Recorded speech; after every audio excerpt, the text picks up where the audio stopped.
You're tuning into Black and White Sports on YouTube. The no-holds-barred truth on sports. The main event starts now. Let me ask you this. Goodell, did he actually bring up about female coaches in the NFL?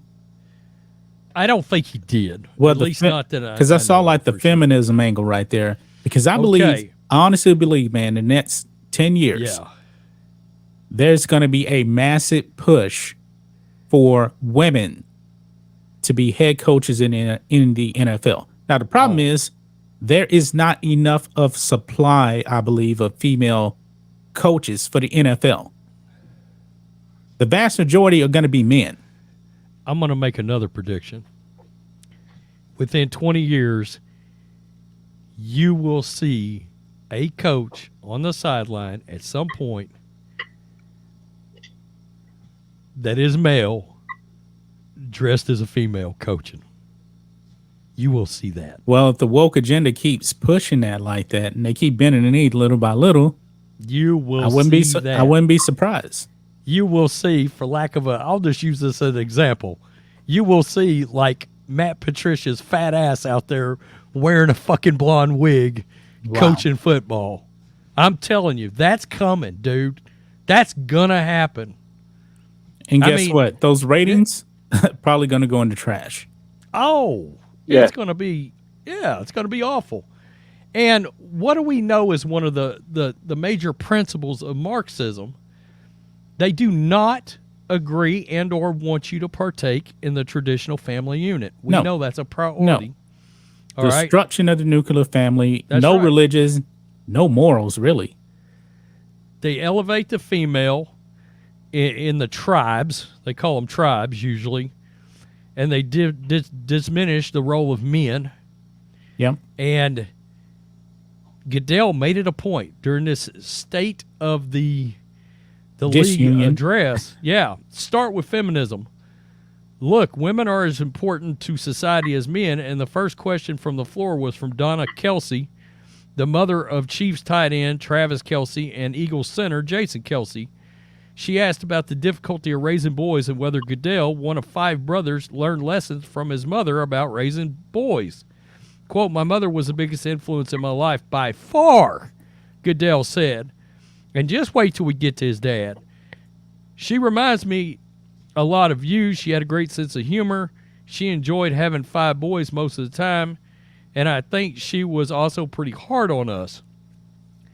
She would be the first to criticize us, but she also the first one to support us ultimately.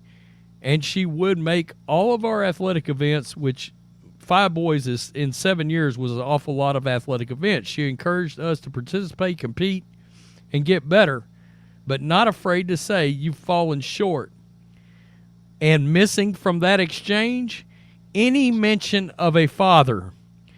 Goodell did not mention his father, Charles Goodell, who served in Congress and then the United States Senate for a combined 12 years and was married to Goodell's mother, Jean, for 24 years until their divorce in 1978. The fact that fatherhood didn't come up at all is sad because NFL players increasingly come from single mother homes. Fathers are not present for too many of these athletes. And they, in turn, repeat the cycle of absentee fathers by fathering children out of wedlock and being mostly not present for their kids. But the importance of fathers wasn't mentioned because the importance of a man upholding the responsibility of fatherhood within a traditional family structure has increasingly become a conservative worldview and was not needed in this event. Wow. Yeah. In an all-male league for the most part. That's right.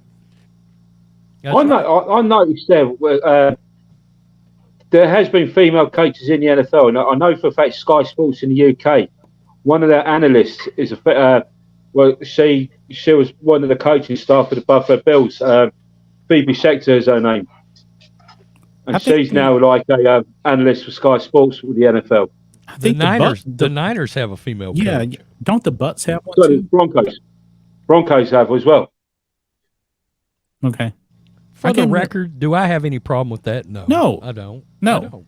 I mean, if you can coach, you can coach. You can coach. Right. But the problem is pushing an agenda. Like my problem with the NFL. Hey, the Texans are racist. They just hired their 4th straight black coach. Romeo Cannell, granted that he was a interim coach. David Culley. Who is that? Lovie Smith. Now D'Amico Ryans. It will never, ever be enough, man. It will never, ever be enough. And I predicted D'Amico Ryans is going to get that job. I did too. I mean, do you know how idiotic it is to call that franchise racist when you've had that many black coaches in a row? I don't think any NFL team has had 4 straight black head coaches. Now, granted, 2 of those guys are fired after a year. That's not good. And you got people in the woke sports media telling black coaches, don't interview with the Texans. Okay, well, look. Don't take an opportunity. Yet we don't have enough black coaches. We can go into this now. So Steve Wilks just got the defensive coordinator job with the Niners.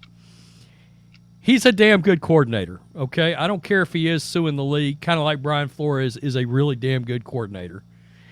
Brian Flores did not have to sue anybody. No, he was going to become a good coach. Another head coach. He was going to get a head coaching job somewhere over the next 3 to 4 to 5 years. He never had to sue anybody.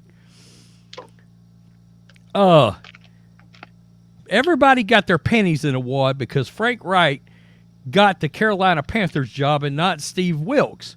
Well, if you go back to Steve Wilks getting the interim job, this is what David Tepper said. He said, if Steve Wilks does an extraordinary job, he will get some consideration for the Panthers job. That's all he said. He never promised that job to Steve Wilks. And I understand 6-6 is pretty good considering the train wreck. But one could argue, is 6-6 extraordinary? Because I guess we got different versions of extraordinary. Now, if he'd have went 9-3 and not 6-6 in those 12 games, I could certainly understand why more people would be bent out of shape about Steve Wilks not getting the job. He went 500. Okay? Again, extraordinary job, and you will get some consideration for the head coaching job. You were not promised that job. You were not ahead of time. And Steve Wilks may end up suing the Panthers over that. Are you kidding me right now? That's where we've gotten to. Pretty pathetic, John, let me ask you a question. John. You're an NFL coach. You're a black man. Do you want to be handed a head coaching job because of the color of your skin only? No. I've already said before. Forget the NFL. If I'm walking into an interview and I'm interviewing and they tell me, hey, we want to hire you because we need more black representation here, I'm not taking a job. I want you to hire me based on my qualifications and not my skin color. I don't believe I've ever gotten a job because of my skin color. Yes, have I actually been a minority in the jobs I've gotten? Yeah, you want to know why? Because black people only represent 13% of the population, black men 6%. When I worked in oil and gas, yeah, I was a minority. Newsflash, the whole damn country doesn't have a majority of black people. Right. That's just the way it is. Black and White Network supporters, make sure you go over and check out the Black and White Network merchandise store. 25% off USA First, 25% off USA First. Go now. Thanks for watching the show. Be sure to like, comment, and subscribe. Be sure to tune in next time on Black and White Sports.